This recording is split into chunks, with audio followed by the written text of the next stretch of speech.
and welcome to another installment of Schiffbauer Rocks.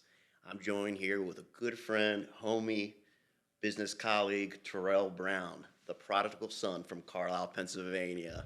What's up? What's up? We're at Casa Cigars just hanging out here, smoking some of their cigars. But other than that, brother, how do we know each other? I always like to ask a guest that. Man, I think I met you through Judge.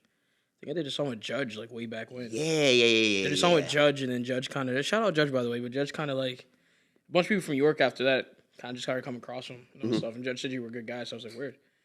He's one of the nicest guys. I don't know if his family's Mormon or what. They're very religious, but they have like 20 kids. Yeah, he's like the sweetest dude of all. Like honestly, like one of the nicest dudes I've ever met in my life. I'm not gonna lie, hands down. But let's just get right to it. These mimosas are really fucking good and hitting. It's a little brute, but It's my favorite drink. I love mimosas. before we really dive in, I want to say one thing. I know you had like a rider, essentially of sorts, where I asked like guests before they come on, they do a little intake form, like how can I make this experience more enjoyable for you? So we got mimosas. I know you said mac and cheese. It's not prepared, but I figured I would fuck with you a little bit. Shout out Crab. That's funny as shit. But if we got time afterwards, I'll get you on that cheesesteak. Oh, see, that's funny. But I figured I'd just fuck with you a little bit. Just give you mac and cheese. But I like that. you're big into music. You're actually living like the actual embodiment of what it means to be an independent artist from the ground up and scaling up to doing some independent touring and talking to labels. Give the viewers out there and listeners a little more context of, where you started and where you are now. Oh man, I think I started off making YouTube covers when I was like 14. I think my first cover was like Slow Burn. Yeah, it was Slow Burning in a Dancing Room by John Mayer. They're off YouTube now, so you're not gonna find them. So John Mayer kind of fucks though. Yeah, no, he's awesome. But really started with that, and I kind of stopped for a second. I was gonna like go to college for business and all that shit. I was like, I'm just gonna be a businessman and like, kind of keep it like that. But then I can't remember. I made this song with my homie Diesel, and that kind of like it was like a switch, like flipped. I was like, I could actually kind of do this shit, like for sure. So then I started making my own original music from there on out, and kind of just like I just stuck with it. Did a lot of marketing behind myself and stuff, like a lot of things, like just like with me and like kind of just me and my homie Jeb initially. I had a lot of friends around me to support and everything like that, and yeah, we kind of just pushed it and kept pushing it, and and that's kind of like where we are now. So we just took years and years. I think it's been like 6-7 years of us just doing this shit like consistently dropping like 2 projects a year usually. Just kept moving with it to where I got like just better and like now I can like really like, I really learned the music industry. I did a lot of research, watched a lot of interviews, things like that for me to really grow as an artist. What's the biggest like takeaway if you give like a top shelf kind of tip to somebody starting out there? Like, what has been your secret sauce to get where you're at right now? Research. I think the biggest thing is studying other artists, people who have already made it and everything like that. Like I said, I watch a ton of interviews. I read a bunch of things. I'm always on Google. I'm always on YouTube. I'm always just constantly trying to learn more. I think consistently being a student. I feel like people get to a point where they feel like they don't have to learn anymore. They have it all figured out.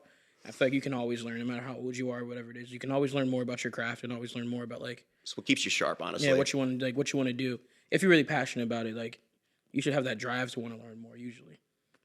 Now, what do you sound like? If someone who's never heard you before, we'll drop links and little clips in between this like little cast here. But like for people out there, just like, all right, what's it sound like? Like, what would you say? I think my I don't know, like it's like a mix of like, and I blend like R&B and pop. Like I say, I get compared to like Khalid sometimes. I get the Weeknd comparison constantly, and that's like a really big comparison for me because like, dude's like a fucking superstar. And you guys are about the same height too. No knock on him, or you? Nah, but he's like, that's like a huge superstar. So being able to like getting that comparison from anyone's always like kind of an honor. But I would say just like a blend of like R&B and pop, I'm making it my own way and creating my own sound with it. Man, so if you like R&B, if you like pop, then like you definitely should like my music for sure. If you don't, fuck you. Yeah, you kiss my ass. So I know you recently dropped the first of a 3-part kind of like new project. You Never Loved Me. Yeah. You got another 2 parts coming up. Yeah. Second part might drop right around when this drops. Yeah, with the Lucy portion of it. With how your rollout's looking. talk more about that. How did you like that come to be? I was actually in a therapy session, and my therapist was like, "Why don't you just write about it?" Really? I was like, "Huh," because I was just talking about like, I guess me kind of like still feeling things for all three of them, but like just didn't really know where to go with it, and me trying to figure it out myself and trying to have closure. So this album's really about closure. Coming to terms like those chapters of my life are done, but like they still kind of at the moment they're still affecting me. I wrote like this like note. That's the note I posted on Instagram, and I was like, I don't know, I was super nervous at first. I was like, oh, maybe people gonna think this is corny or like kind of weird. He's still talking about his exes and blah blah blah. But I was like, nah, it's something all people relate to. It's you, and people can relate to it. So I was like, word, I'm just gonna do this shit, and then got a good response when I posted the note, like posted the letter on Instagram, and I was like, oh yeah, we're dropping this shit. But really, it came from a therapy session. Yeah, me and my therapist were talking, and yeah, she was like, put it on, like, just write it out. Like, you write everything else. Like, why not write about that? Use music for everything else. So use that as an outlet. And that's really, honestly where it came from. Now, you mentioned, like, this series of projects, the rollout. It's about these three exes finding closure. How did they feel about all this? Oh, Hot man. question. Hot mic question. Bud. So when I initially dropped the note about, like, you never loved me and all, so I just got text messages. You didn't fucking love me, Terrell, blah, blah, blah. I was getting cursed, like, fuck you, Terrell, blah, blah, blah. Like, don't use my name for shit. They started, like, honestly started snapping on me. And, because initially I wasn't going to use names. It was going to be, like, the redhead, the brunette, and, like, shit like that. But then I was like, nah, fuck that. Like, no, you're going to go in on it. Yeah, I was like, I'm going to go all in. So, that's risky, but I like it. Yeah, I was like, I'm going to do it. Fuck it, I'm going to do it. But I kind of told them, I asked them for permission initially, but I didn't tell them it was going to be an album about, like, three of them. All three of them. And all three of them really like each other. So it was like the one, like Crystal, she was like, don't compare me to those bitches, blah, blah, blah. It was just like a whole, like, it was just a whole bunch of different, like, I just got a lot of backlash from them, but support from everyone else. So I was like, fuck it. Like, I didn't think they were going to be happy about it anyways. But, especially because they all thought it was going to be super negative, but that's not the point of it. Like I said, it's closure. I'm not here to, like, be negative. I mean, I hate them bitches. Like, but I'm not here to be. I'm not like. Ladies and gentlemen, sometimes finding closure is you just hate them. I mean, yeah, I hate them, but I mean, I love them, but I hate them at the same time. Yeah, they made you who you are, for better or worse. Yeah, 100%. Definitely formed who I am at the moment, and played a big part in that. So, yeah, a ton of backlash. Yeah, they were not happy. I'm sure they're still not that happy, but they kind of got to just watch it happen at this point. But it's a good thing for me because a few of them. Wouldn't say all of them, but at least 2 out of 3 of them definitely said I wasn't going to be shit music-wise. Or oh, that's my favorite when someone says that to you. Or like, you know, like, you ain't shit. You think anyone's going to listen to that shit? Okay. All right. Bet. Bet. I remember this one time, this chick literally thrown off the tequila, threw her best friend out of her apartment and threw me out of her apartment. She's like, you ain't shit. I'm like, cool. If I leave this apartment, you'll never see me again. And then like 6 months later, she liked the post. I was podcasting with like Brianna Chicken Fry from Barstool Sports. That's fire. I'm him. It's all about the level up. Terrell's him. Yeah, it's all about the level up. But yeah, I make people eat their words. That's my favorite thing. That's like what really drives me. It's like when people tell me like I can't be something, like people say all the time like why focus on the haters and all that stuff. I'm like that's like my drive. Well, hate is just as strong as emotion as love, if not stronger in certain retrospects. Yeah. It is. You have to have a passion and motivation to hate somebody. The fact that like someone's constantly like peeping what you're doing. Like, it is negative, like, hate, but, like, I always tell people from, like, the marketing standpoint, it's better to be polarizing than boring. Because if you're everything to everybody, you're not really memorable. The only, like, brands and businesses that can get away with it, like, your mom and pop pizza shops. Yeah. Like, it's wholesome. Like, that's part of the appeal. But in general, it's just, like, some people really like me, and some people can't say my fucking guts or my approach, and I'm okay with it. Yeah, I feel like I'm like a real love and hate. Like, so either you love Terrell or you hate Terrell. That's how I definitely feel about it. Like, it's not like there's really in between. I sleep well at night. Oh, I fall asleep pretty quickly with that notion. Yeah. What do you got to just embody that though and be aware of it. I'm sure you are. You know, you. Oh, it's been like that since like really high school. I feel like I've always been like kind of like a controversial like. I would say controversial. People were always talking about me. Not always positive for sure, but you know, people always have something to say about Terrell, and I'm cool with that. And as long as people are talking about me, then fuck it. You know, like, at the end of the day, the majority of the time, you guys are still streaming my music anyways. So like, on the low, you're a fan anyway. So it's like, it's like, okay. Like, you know, you're like, and also no one ever says anything to me when they see me. That's the they say it to everyone funniest else. thing. I always hear things from everyone else, but then they see me like, "Oh, Terrell, I'm so happy what you're doing." Blah blah. Blah. People just Like, fuck off. Yeah, they act like they're friendly when they said some shit behind their like back. Yeah, no, that's why I just always just laugh. Like, all right, like you're okay. All right, Bucko. Just let them live their life. Yeah, like all right, man. Like, I used to call them out. Sometimes I still do. At this point, I'm like, let them just live their little existence and they do their thing.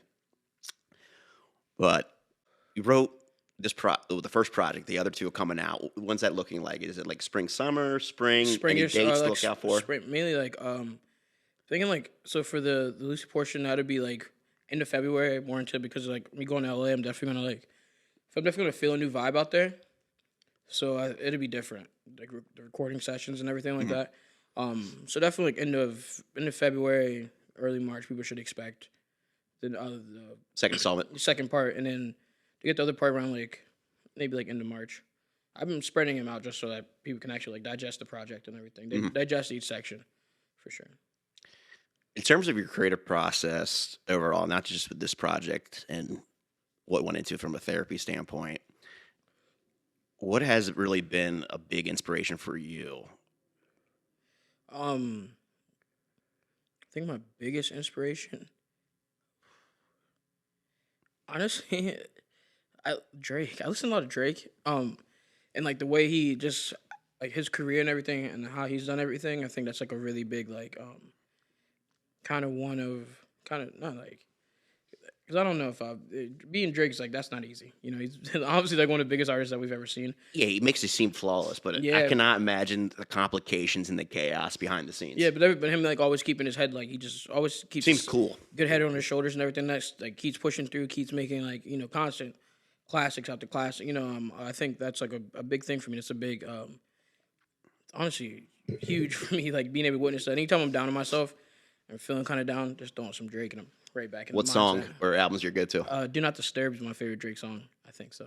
That's a good like one. really like Do Not Disturb. But my favorite Drake album, Nothing Was the Same. For sure. That's my favorite. I think that's one. People say Take Care. Take Care is dope. It's a great album too. But Nothing Was the Same. It's nostalgic for like when it came out, but Nothing Was the Same by far. I think Insane, bro. it's such a an cohesive insane project. fucking album, like, yeah, no, it's.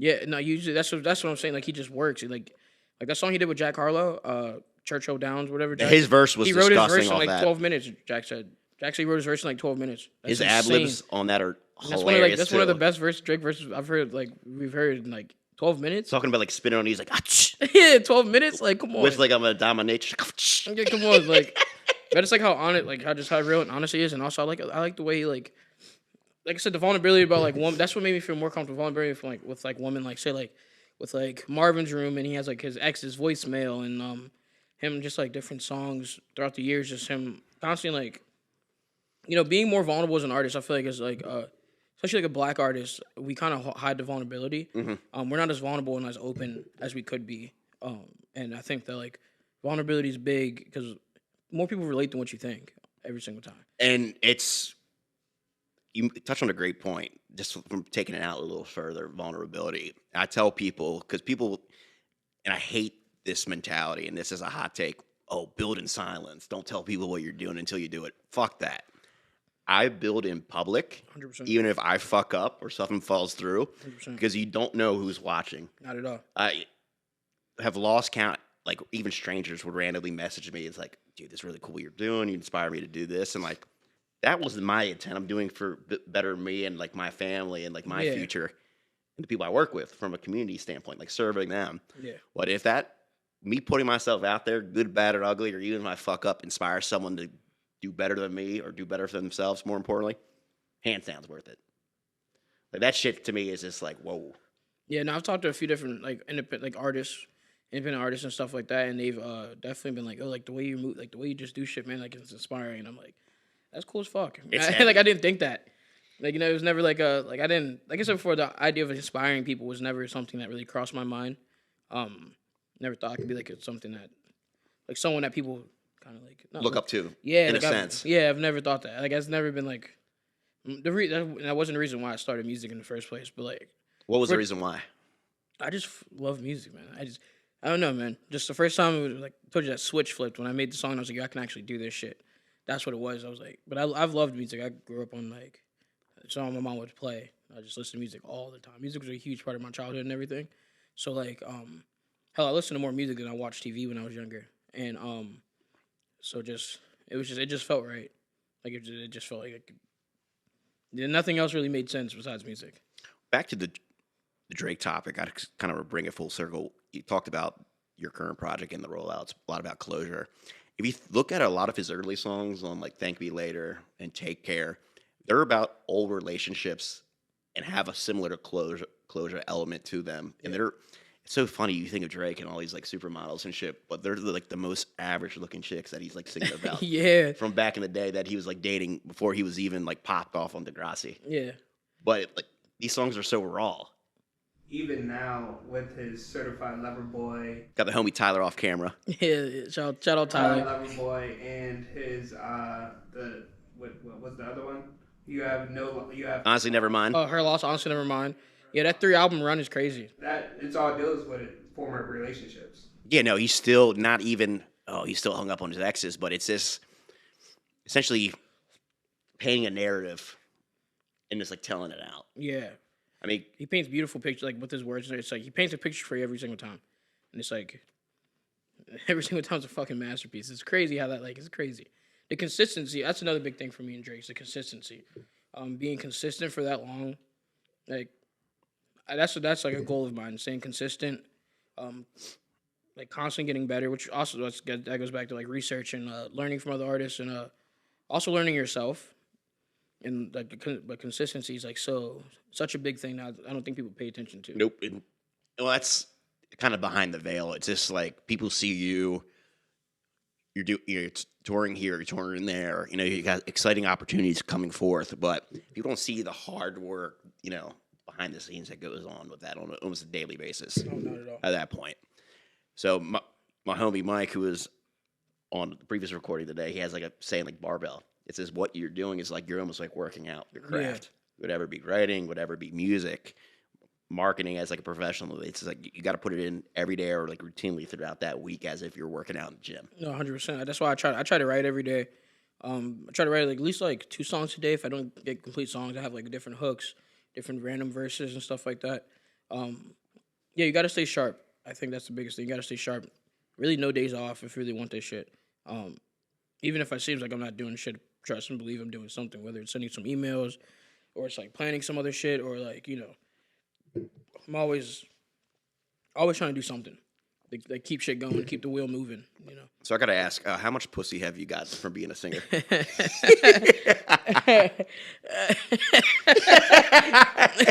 Honestly, a good amount. I'm not gonna lie to you, a good amount. A lot of women like my music. That's my main demographic. It's women between the ages of I think like 22 to like 30, 34, something like that. That's like my largest demographic. Those MILFs. Nah, they're young bills. Hey, young bills, but hey, I do a little something with them. You feel me? All right, I'll take it. It's so funny when it's just like you're dude at the end of the day. You're talented. You're motivated. Oh, you sing? Yeah. You're doing this? You own your own business? It's just like, yeah. It's all about status. Yeah. Bingo, bongo. I'll play you some of it. I'll play you some of my songs. I don't care. I'm cool with it. You know what I'm saying? I've definitely had situations where I've had sex with my music and shit like that. So it's like, but I think that's also me being kind of like in love with myself. A little conceited, but that's okay. Super conceited. Is Touching your go-to song? Touch it. Nah, I can't give up. No, I can't give out the go-to song. I can't give out the go-to song. But it's definitely on my little playlist for sure. I've never had sex to your music. I don't think I ever could. Now that I know you the way I do. Yeah, I understand. I feel like that you'd just be completely. in I the couldn't do room that either. on like some But I have had Travis friends. I've had Plastic friends tell me shit. they have sex with my music. I've had multiple friends tell I'm like, that's Weird. Yeah, I mean, like, okay. I wouldn't want to hear my homeboy's voice in the background, but all right. That's what I'm saying. Is like To each their own, I guess. like one of those old R. Kelly videos, like Trapped in the Closet, when he's just like singing throughout the house. That's what I feel like you would be like singing like throughout the room coming in. Like just a mimosa in hand. That is funny as shit. Uh, That is fun, but no, I get a decent amount. I think the biggest thing for me, biggest accomplishment now, I think it's funny, is like the girls in high school that weren't a fan of me, them now being fans and like, me being able to knock them down, I guess. I've had chicks that literally pull the line. Like, I want to like meet up with you and pick your brain. I'm like, pick my brain, huh? Back then, those hoes didn't want me. Now they can see me up like all along me. Yeah, facts. Shout out Mike Jones. Yeah, shout out Mike Jones. But yeah, no, for real. I mean, we're all young when that like Mike Jones first popped off, but apparently that was a huge thing from like a marketing advertising standpoint back in the day. Is like that number was his actual number or like a number that he set up.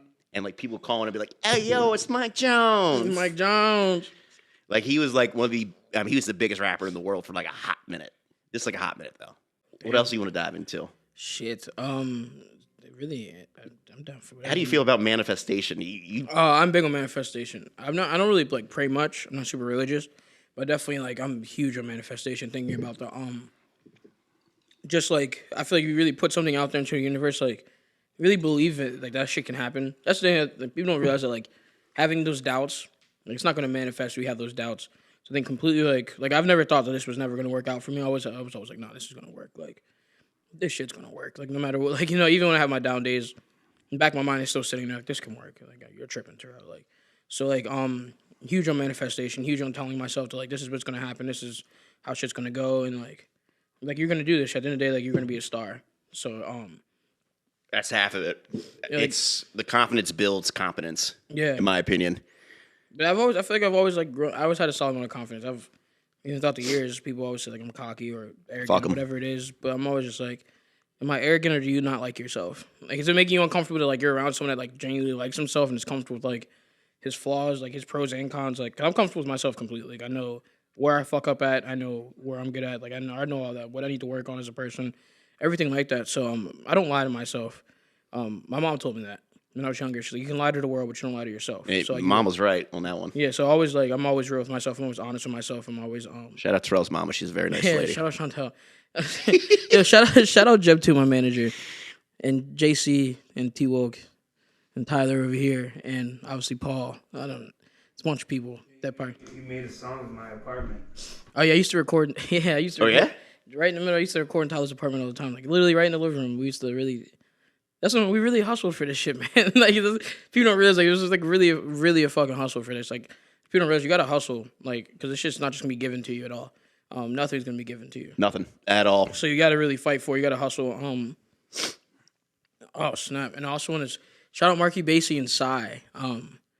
They definitely did a big part. Like they played a big part within the last year of really supporting me and keeping me going, keeping me level headed and stuff like that. Outside of like obviously the great friend group I have around me and everything. So but yeah, when it comes to manifesting, I think it's just you just knowing who you are as a person and like really like really believe in that shit. Like for real. That's really what it comes down to. You really have to believe that shit. All right, I got another question or two I want to hit before we wrap up. Florence Pugh, Sydney Sweeney, Alexa Demi, fuck, marry, kill. Oh man, fuck Alexa Demi. I guess kill Sydney Sweeney. Ooh. Unfortunately, I hate to have to do that, but marry Florence Pugh. I'm in love with Florence Pugh. She's one of my favorite actresses right now, hands down. So I guess I'd marry Florence Pugh for sure. What's your favorite movie with her? Or project? So my favorite movie with her, I think it was one that introduced me to Midsommar. I loved her in Midsommar. I fell asleep in the theater watching that, believe it or not. Oh, weird. No, that movie made me... I was kind of drunk, though, so that movie made in my me feel defense. so fucking... That movie is good, though. She killed that shit, though. She did a really good job. I like the fact that, like, she might be one of, like, with a demon, like, one of the new, like, Scream Queens. And she's, like, in all the horror movies and stuff. Like, she does a good job. I just saw her in, like, Don't Worry, Darling, too, not too long ago. And granted, I don't think it was, like, the best movie, but she did her part 100%. I think it was the other actors. I kind of didn't put it to where it should have been, but she killed that shit. Olivia Wilde, the director, was fucking Harry Styles. That didn't help. Yeah, Olivia Wilde, yeah. Apparently, Shia LaBeouf was supposed Harry Styles' character at first, and I think he would body that. Yeah, he would have killed that shit. Yeah, but, it's all politics and all that shit behind the scenes, so, Don't fuck your coworkers, and if you do... Yeah, don't fuck... Be bold about fuck it. your coworkers. That's a big rule of mine. Don't fuck your coworkers. I try my hardest not to. Oh, I have a rule, too. Don't shit where you eat. Yeah. I like certain spots, bars, and restaurants to go to, but, like, even if I want to, like, there's certain, like, waiters, like waitresses particularly, like, I can't fuck her Because like I like to go here. Yeah, it's gonna fuck up everything. If anything goes wrong, it's gonna go bad. You know what I'm Yeah, saying? no. Like it's always gonna be like, fucks up that whole connection. Now you feel weird even when you go to that spot. Everything's just off. So the last like bartender waitress like I dated, I'm like, all right, she works at 2 places I don't frequent. Worst case scenario, she's insane. She was insane. She was insane. She's insane.